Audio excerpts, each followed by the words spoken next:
ایک نکتہ بتاتا ہوں۔ ایک صاحب نے پوچھا کہ مجھے عورتوں کے پردے پر تقریر کرنی ہے تو کوئی نکتہ بیان کیجیے۔ میں نے ان سے کہا کہ آپ نے حضرت سلیمان علیہ السلام اور ملکہ بلقیس کا واقعہ سورہ نمل میں 19ویں پارے میں پڑھا ہے؟ کہاں پڑھا ہے؟ کہا کہ کیا واقعہ ہے؟ کہا کہ پہلے تو ان کا تخت منگایا گیا ملکہ کا، اور اس کے بعد ایک خصوصی محل میں انہیں داخل کیا جانے لگا۔ صرح ممرد، بہت ہی خوبصورت انداز سے بنا ہوا محل۔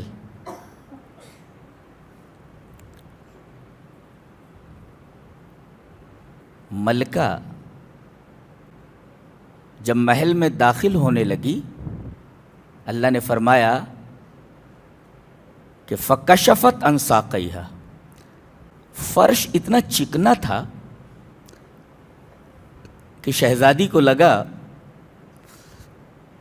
کہ پانی ہے، تو اس نے اپنی پنڈلی کھول دی۔ فَكَشَفَتْ عَنْ سَاقَيْهَا، میں نے کہا اللہ نے یہ نکتہ بیان فرمایا ہے یہاں کہ جو شہزادیاں ہوتی ہیں ان کے کپڑے مکمل ہوتے ہیں، ان کی پنڈلیاں کھلی نہیں ہوتی، ڈھکی ہوئی ہوتی۔ یہ شہزادیوں کے لباس ہے۔ اور میں نے یہ بھی نکتہ بیان کیا کہ بے لباسی کی وجہ جانتے ہیں آپ؟ آدمی بے لباس کب ہوتا ہے؟ لباس کب اتار پھینکتا ہے؟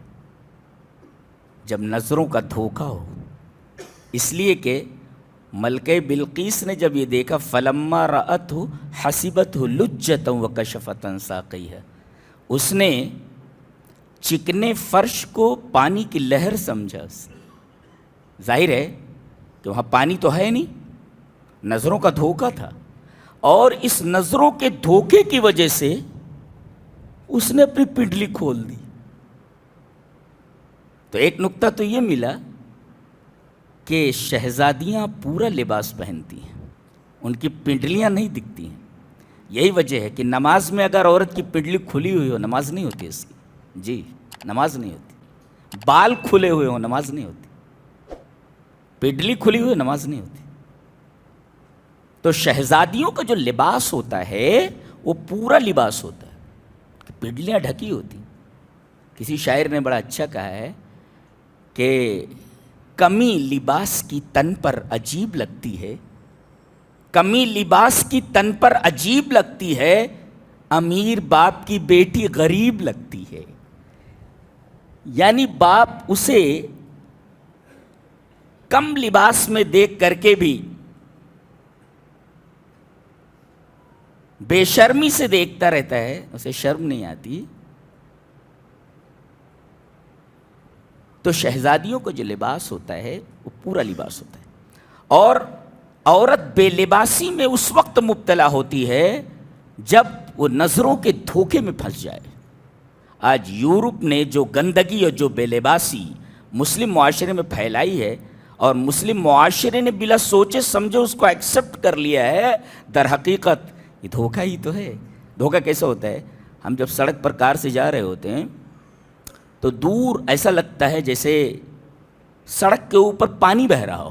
ظاہر ہے کہ آپ جب قریب جائیں گے تو وہ پانی نہیں ہوگا، یہ نظروں کا دھوکہ ہے۔ اس نظروں کے دھوکے کی وجہ سے ہم سڑک کے اوپر ریت کو یا میدان میں ریت کو پانی سمجھ بیٹھتے ایسا۔ فَلَمَّا رَأَتْهُ حَسِبَتْهُ لُجَّةً وَكَشَفَتْ عَنْ سَاقَيْهَا۔ تو قرآن حکیم کے بولنے کا انداز بڑا پیارا ہے، بہت حسین انداز میں بولتا ہے۔ اس کے بولنے کو جو لیول ہے وہ بالکل عجیب و غریب لیول ہے۔ وہ اسے ہم جیسے قرآن حکیم کے برسوں کے طالب علم ہی سمجھ سکتے ہیں کہ کس مقام سے اور کس لیول سے بولتا ہے۔ ایک ہوتی ہے زبان، ایک ہوتی ہے قرآن کی زبان، ایک ہوتی ہے عربی زبان، ایک ہے قرآن کی زبان۔ ٹھیک ہے وہ بھی عربی ہی زبان میں ہے، مگر اس کا جو لیول ہے بولنے کا وہ بہت ہی اونچا لیول ہے، ہائیسٹ لیول آف ٹاکنگ.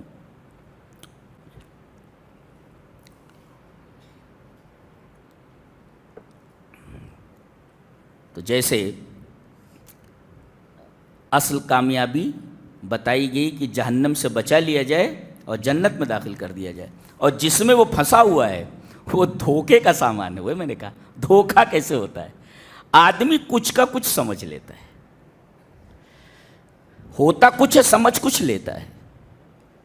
وہ یہ سمجھتا ہے کہ دنیا ہی سب کچھ ہے، حالانکہ ایسا نہیں ہے. ایک دن اس دنیا سے اسے چلے جانا ہے، چند گز کفن کے علاوہ کچھ نہیں لے جاتا. تو یہ متاع الغرور ہی تو ہے، دھوکے کا سامان ہی تو ہے. اللہ